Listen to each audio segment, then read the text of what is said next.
करने वजह मौका मिला है करने जतन बाकी में प्यारे पछताएगा जब मेरे से पंछी निकल जाएगा जब मेरे से पंछी निकल जाएगा जब मेरे से पंछी निकल जाएगा बाकी में करने वजह मौका मिला है करने जतन बाद में प्यारे पछताएगा जब जैसे पंछी निकल जाएगा जब जैसे पंछी निकल जाएगा जब जैसे पंछी निकल जाएगा जब जैसे पंछी निकल जाएगा।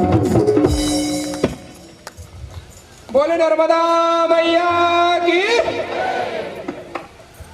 बालक जिष्णेंद्र मां नर्मदा के पास, तो मां होती है। मां नर्मदा ने जब देखा जिष्णेंद्र को, तो मां नर्मदा उसी समय जिष्णेंद्र को देखकर मां रेवा की आंखों से अश्रु की धारा बहने लगी और महाराज बालक जिष्णेंद्र को लिया मां ने अपने आंचल में ले लिया। आंचल में लेकर के मैया देखते ही देखते कपिला में कूद गई, कपिला नदी में कूद गई और उस कपिला नदी से जैसे ही बाहर निकली जिष्णेंद्र जी के सब घाव समाप्त हो गए। ये अमरकंटक का वर्णन है। अमरकंटक में जो कपिला नदी है उसी में मां रेवा बालक जिष्णेंद्र को लेकर के गई, वह उसके घाव नष्ट हो गए। ये जो कपिला है भगवान शिव और सती मां रेवा में स्नान कर रहे थे। अब बाबा ने थोड़ा मजाक कर लिया। बाबा को स्नान करने की इच्छा थी और मैया की इच्छा ना हो गया। तो बाबा ने क्या किया, जो सती जी के कपड़े थे उनको कहीं छिपा दिया। सती जी जाने लगी कपड़े नहीं है, वापिस आए, स्वामी कपड़े कहाँ हैं?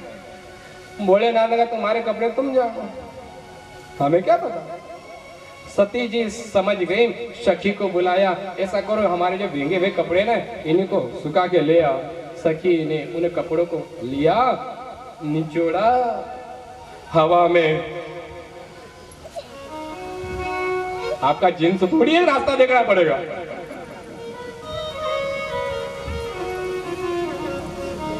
थोड़ी देर में वस्त्र सूख गए, मां सती को वस्त्र दे दिए, मां सती बाहर आ गई।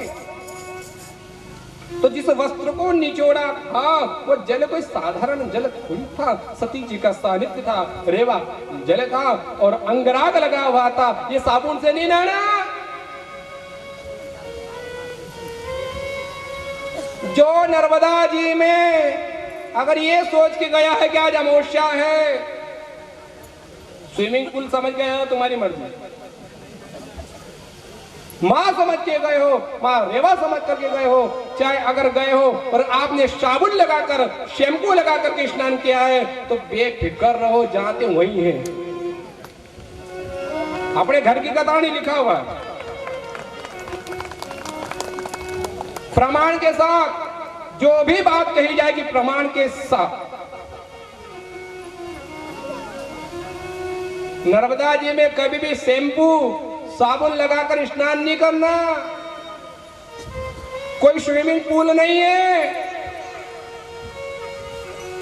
परंतु क्या करें, चाहे घर में नहीं लगाए, यहां तो लगा लेंगे क्योंकि अपनी थोड़ी है। नहीं लगाना। वास्तव में सत्य कह रहा हूं, आप पाप लेके घर आते हो।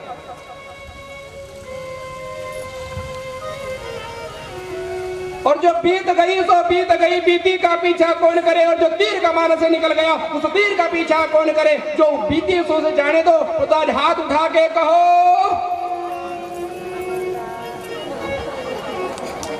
बिल्कुल उठाओ। जो नहीं उठा रहे उनको संदेह है। अपने आप पे भरोसा नहीं कि अपन अगर एक दिन नहीं नहाएंगे साबुन से तो क्या होगा, बदबू आएगी क्या। और बदबू आए तो घर आके नहा लेना। हाथ ऊपर। आज से मां रेवा में किसी भी पवित्र तीर्थ में हम साबुन शैम्पू के द्वारा स्नान नहीं करेंगे। मात श्री नर्मदे। ये होगा कथा सुनना। जिन परंतु रात दिन का आया है और एक बनाए बाथरूम। उधर वो जो हार्डवेयर है ना, घर हार्डवेयर, उसके पीछे वाला साहब ऐसा बनता है कि जैसा नाम है नहीं वैसा काम है। बाथरूम, वहां जाके बातचीत करने बैठ जाए तो मन नहीं करे बाहर आओ। क्या बाथरूम बने साहब? अभी नारायण कॉलोनी में गए थे ना अपन। मैं तो उसको बाथरूम कहता हूँ, बाथरूम नहीं बाथरूम। अब इतना खर्चा किया है, फर्स्ट क्लास बाथरूम बनाए, यहाँ तुम्हारा मन वैसे ना हो ना। उसके आगे वाली गली में है, उधर एक साबुन पूरी लगा लो। सीधे आगे गली में परंतु मैया रेवा में पीछे आगे देखो नारायण किसी पवित्र तीर्थ में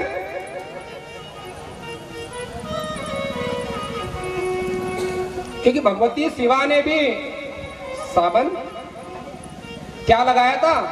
अगर नर्मदा जी में नहाना हो ना, लगाना हो तो हमारी माताएं सब पहले बनाती थी। आज तो सब रेडीमेड के चक्कर में हल्दी, बेसन, कोई दूध में मिला है, कोई दही में मिला है, नीम वो तो अपना छाछ तो है। उपटन बनाती थी माताएं, ये आजकल सब गए क्यों? गृहस्थी तो गृहस्थी बाबा जी भी बनाने लग गए। शिव जी प्रसन्न हुए था अपने ही नाम से, पर भीमेश्वर महादेव की। इसी भीमेश्वर के यात्रा के लिए सहस्त्रार्जुन गया। वहां जब गया तो पता चला कि नर्मदा ने तो महाराज भीम से विवाह किया था, तो मुझसे भी कर लेगी। परंतु देखो, इस कल्प में मैया कुंवारी है, इस कल्प में मैया का विवाह नहीं हुआ। ये तो आदि सतयुग के कल्प की बात है। वर्तमान में मैया कुंवारी ही है। आज भीमेश्वर जो है, अर्जुन ने जब देखा जब महाराज भीम से विवाह कर लिया तो हमसे भी करेंगे, तो महाराज वहां पर अर्जुन सहस्त्रार्जुन अर्थात उसके 1000 भुजाएं थी।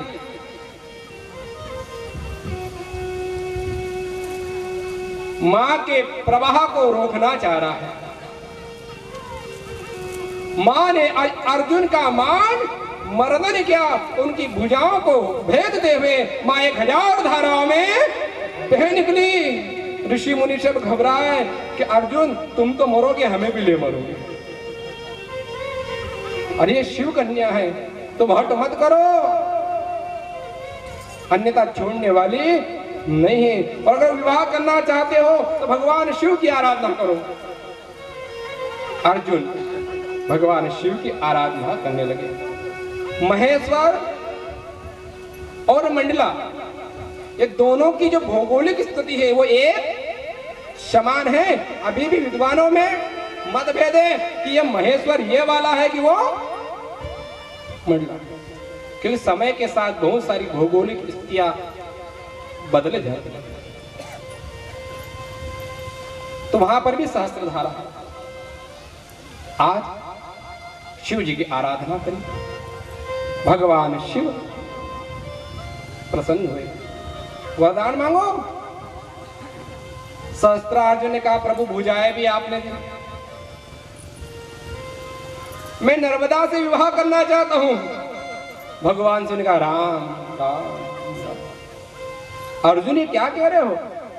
नर्मदा से विवाह नहीं हो सकता, क्योंकि तुम भी मेरे पुत्र हो और नर्मदा मेरी कन्या है। ये कैसे हो सकता है? ये तो संभव ही नहीं है। और कोई वरदान मांगो। सहस्त्रार्जुन ने कहा भगवान आज से आप यहीं पर विराजित रहें। उसने एक लिंग स्थापित किया, उसी का नाम बोले अर्जुनेश्वर महादेव की। उसके बाद धर्मेश्वर तीर्थ, धर्मेश्वर तीर्थ को नमन करते हैं, हम पहुंचते हैं लोकेश्वर तीर्थ। राजन ने कहा कि आज तक जो मैंने नर्मदा पुराण सुनी, युधिष्ठिर जी ने पूछा उससे तो ऐसा लगता है कि जैसा नाम है वैसा का वैसा काम है। ये लुकेश्वर ध्यान और कौन छिपा था? लुकेश्वर, लुकना अर्थात छिपना। बच्चे भी लुका छिपी खेले कहते ना बच्चे, यहाँ होते थे बेचारे, हाँ ना कहते, लाए तो हो ही नहीं।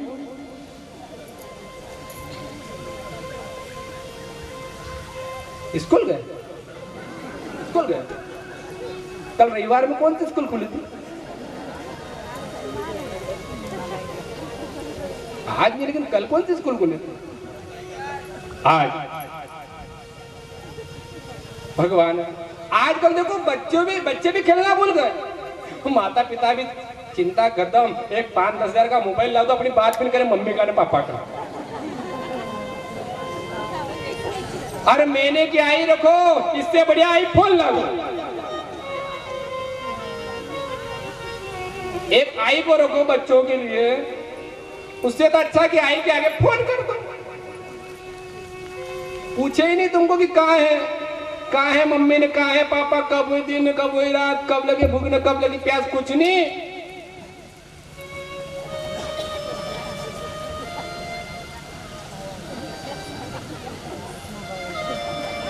नारा महादेव। इसलिए मैंने कहा कथा सिर्फ सुनी नहीं जाती, कथा देखी भी जाती।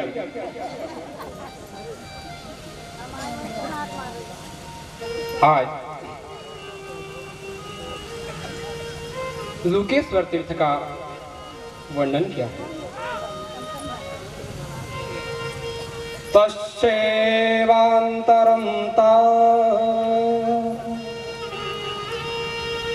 जलमध्ये व्यवस्थितं लोकेश्वरमिति ख्यातं सुरासुर नमस्कृतम्। हे राजन, ये लुकेश्वर तीर्थ जो है वो जल के मध्य में है, और ये मनुष्यों के लिए नहीं बल्कि देवताओं के लिए भी दुर्लभ है। ये देवताओं के भी पूजनीय है। आनंदेश्वर तीर्थ के समीप ही ये लुकेश्वर तीर्थ है।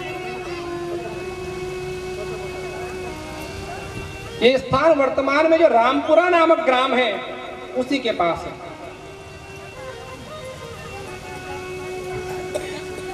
तो एक बार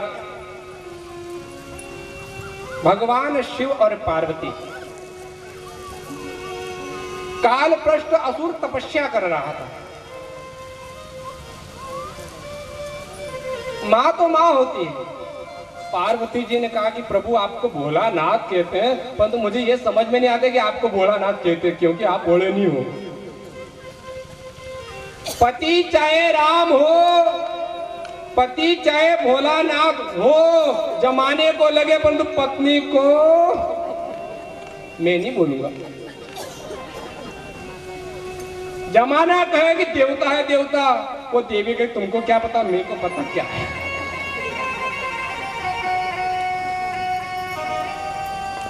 जमाना कुछ भी कहे, वो देवी को भरोसा। अब ऐसे भोलेनाथ, पार्वती जी ने कहा कि स्वामी मुझे समझ में नहीं आता आपको लोग भोलेनाथ क्यों कहते हैं। वो देखो राक्षस हजारों वर्ष हो गए, कितना कठोर टक्कर है, फिर भी आपको दया नहीं आती। शिव जी ने कहा कि पार्वती मैं राक्षसों से परेशान हूं, इनको वरदान देता हूं और मेरे ही कोई नहीं छोड़ते। ये वही है जिस थाली में खाते हैं ना उसी में छेद करते हैं। इन्हें वरदान में मैं देता हूं और झगड़ा भी मेरे से करते हैं। अरे आप पीने को दो तो झगड़ा आपसे नहीं करते, हमसे करने आएगा। आए नहीं अपने घर काका जी दादाजी, त्योहार है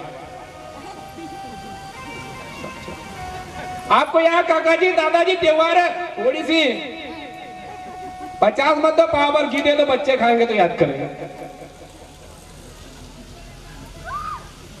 दशहरे पे भी ऐसे मांगे जिसको अधिकार होगा। त्योहार है, त्योहार है, सच्चा त्योहार होगा, उसको मत दो, उसकी घरवाली को दे आओ, बच्चों को दे आओ कि पेड़ मेरे को मालूम है घर में कहीं नहीं है,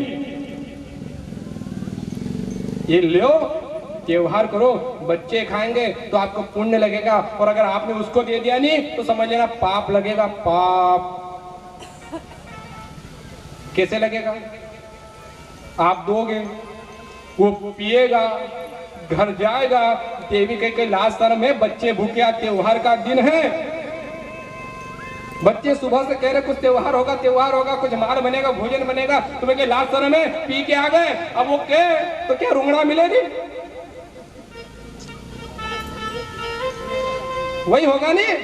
और उसको भान कहाँ है कि मैं क्या कर रहा हूं? उस घर में होगा महाभारत, और फिर वो देवी देगी आशीर्वाद, नर्मदे।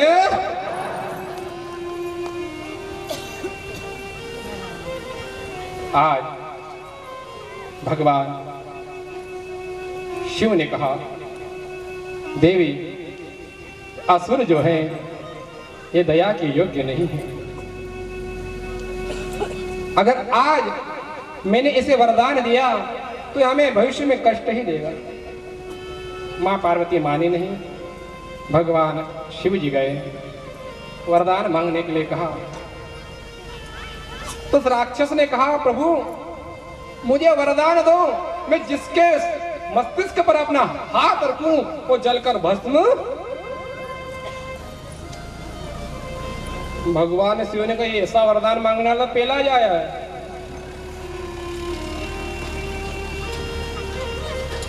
भगवान शिव ने कहा, तथास्तु। एक कंगन दे दिया असुर को, इस कंगन को हाथ में धारण कर लेना, और इसे पहन के तुम जिसके सिर पे हाथ रखोगे वो जलकर भस्म हो जाए। अब कोई भी गाड़ी ला तो बिना चलाए माने क्या? पहले तो बैठे भली नहीं, आज जो देखोगे देखेंगे। अब उसको भी कंगन मिला, उसने कहा देखो तो सही कोई भस्म भी होता है कि नहीं। अब देखने देखने में बाबा भोलेनाथ थे, पार्वती जी को देखा, नियत खराब हो गई। अगर बाबा को जलाकर भस्म कर दूं ये पार्वती तो मेरी ही हो जाएगी। मैया थोड़ी पार्वती। भगवान शिव घबराए, पार्वती चलो। भगवान शिव भाग रहे हैं। नंदीगण ने देखा, बाबा का नंदी तुम संभालो, हम तो चले। नंदीगण ने युद्ध किया। 3 घड़ी तक 72 मिनट तक नंदीगण ने युद्ध किया। इस प्रकार से युद्ध किया कुशल से कि उसको असुर का सिर पे हाथ नहीं रखने दे, बाकी कहीं भी रखा करो कुछ नहीं होने वाला। 72 मिनट के बाद ने कहा कि जब बाबा ने तो अपनी क्या ताकत। नंदीगण भी गए, बाबा ऐसा करो हो जाओ आरूढ़। भगवान शिव पार्वती जी के सहित तो नंदी पर आरूढ़ हुए। नंदीगण भागने लगे। नारद जी मिले, नारद जी से कहा, नारद जाओ भगवान हरि को कह दो कि रक्षा करें। नारद जी ने कहा कि प्रभु भगवान तो अभी आराम कर रहे हैं, सो रहे हैं, और सोते हुए को जगाना मैं भी नहीं जगाऊंगा। भले सो, चाहे सो जाओ, मैं भी नहीं जगाऊंगा। सोते हुए को जगाना नहीं। अभी तो कोई सोया ही नहीं कथा में, क्योंकि सोते हुए को जगाओ तो पाप लगे। और विशेषकर स्वामी को, पति को, स्वामी अर्थात हमारे बोस, पति अर्थात पति देव जिनके हम बोस,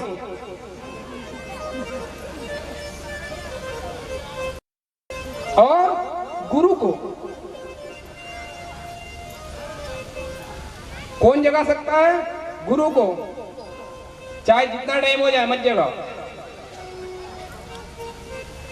जगाने का अधिकार किसे है? मां को और बहन को, अन्यथा दोष लगता है। भगवान ने कहा, नारद अगर शास्त्र की बात करेगा तो गोविंदाय नमो नमः। एक बात कहूं, ये तो ठीक है कि स्वामी को बिना जगाना नहीं चाहिए। एक बात है, अगर घर में आग लगी और स्वामी सो रहे हो